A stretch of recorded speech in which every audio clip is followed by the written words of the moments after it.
Gonna do, folks, got a couple of 10-inch pipe wrenches or something like that. That should lock in the jar if we turn this one.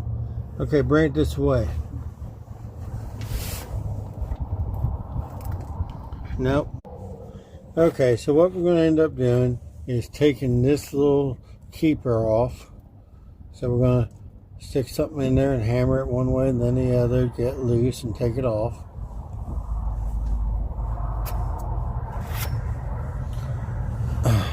Because with this loose,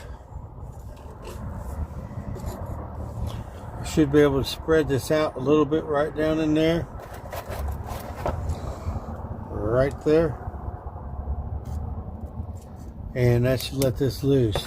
It turned a shade, but we ain't gonna force things.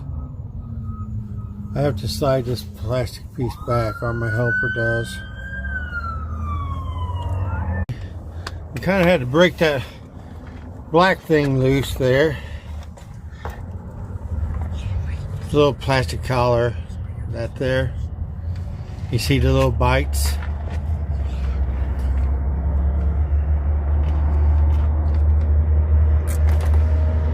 Okay, so we're trying to hammer just a little bit.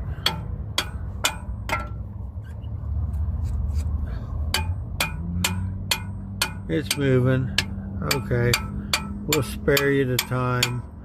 It takes a while, but you can see it's moving. Here, hammer that.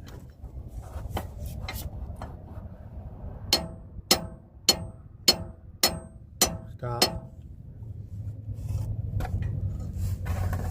Check, see if you got loose.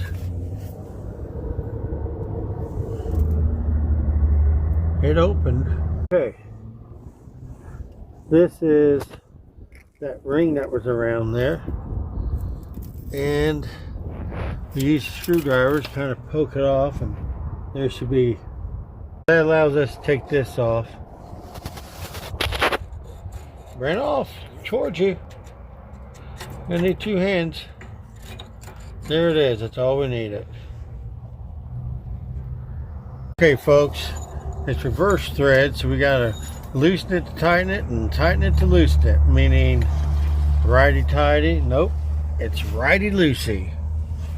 So ride loosey, right. First of all, we're gonna hammer a little bit right in here to kind of get that to let loose. Okay, what I done was put a mark on there, and I need to go one thread shy of that. See, there's a thread in between.